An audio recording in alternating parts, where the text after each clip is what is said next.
Good morning, Torrington. I'm Eric Stark. And I'm Crystal Albers. It's Wednesday, November 22nd. Coming to you a day early. Yes. And you're watching Torrington today. Not in my normal Thursday routine, but we'll get there. Well, in yesterday's paper, or I guess today's paper, I'm sorry, I'm out of the routine too. You can read all about, we have, our editor wrote a story last weekend about EWC's Women's Beginning Welding Program. They kind of did a community education thing on the Saturday, and it sounds like they had a good turnout and some women learning to weld. And check out that story. We've got stories about previewing a couple events coming up, and then in tomorrow's paper, or Friday's paper. 2 days from now paper. Don't look for it tomorrow. There won't be one. In Friday's paper, there'll be Torrington City Council, county commissioners. We've got school board, and there'll also be a story about the High Plains Crop Convention was in town Tuesday, and I went and covered an alfalfa weevil presentation, and apparently it's the #1 enemy of hayfields, insect enemy of hayfields in Wyoming. So if you've got any stock in alfalfa, you might want to check that out. You need to pay attention. Well, in sports, it's kind of the calm between the storms, between the two high school sports seasons. In yesterday's paper, you can read all about the all-state and all-conference lists that were announced last week.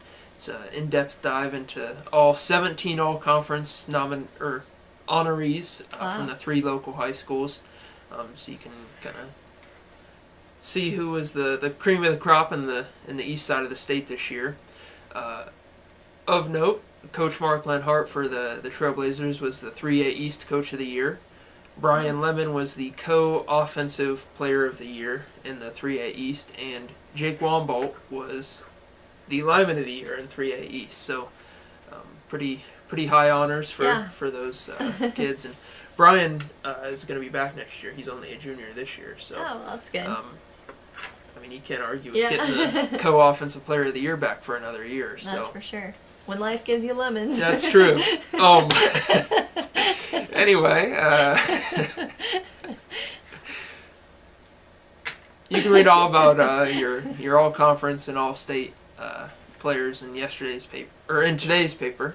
It's confusing. In Friday's paper, the football schedules for next season have already been released. The state took over control of scheduling for non-conference and conference schedules this year, so they pretty much got the deal done. And the schedules were released last week. There were a couple holes in some team schedules across the state, but that's kind of up to the schools to fill their open weeks. So in Friday's paper, you can read a look at all 3 schools' football schedules for next year.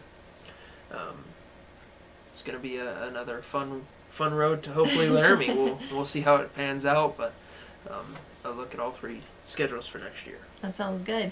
Planning early. Yeah. Put it on your calendar. Yes. Except for exact dates and times haven't been released. So put it on your ballpark calendar. Yes.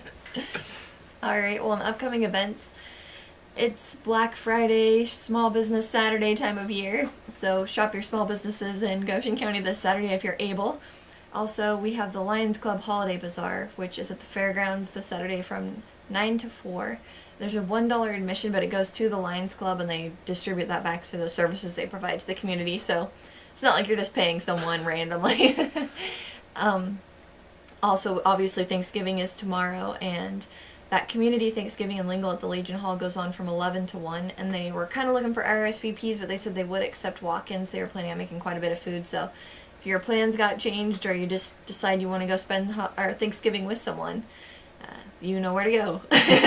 They'll have playing cards and stuff, so there'll be plenty of things to do, people to talk to, and food to eat. So, as far as sports, it's kind of a slow weekend for obvious reasons. The only thing that's really happening is EWC women's basketball is on the road in a tournament this weekend, both Friday and Saturday.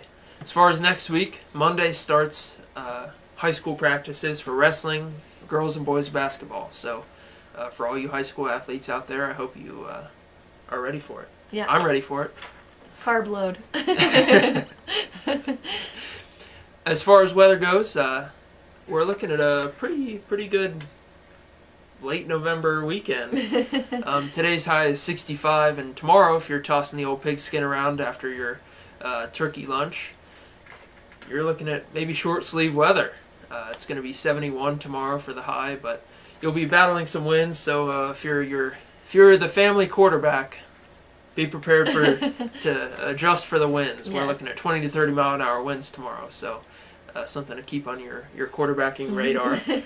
On Friday, we're looking at 57 degrees for the high, so a definite drop off from tomorrow, but I mean, still for November 24th, we're looking pretty good. So. But if you're getting up at 4 in the morning to Black Friday shop, that's true. Might need to bundle up. Pack some gloves and a stocking hat. So, that's it.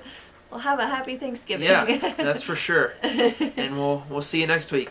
We should be on our Thursday schedule again. So yes, look for us then. Well, there you have it, Torrington. Enjoy your Turkey Day. I'm Eric Starkey. And I'm Crystal Albers. And you've been watching Torrington Today.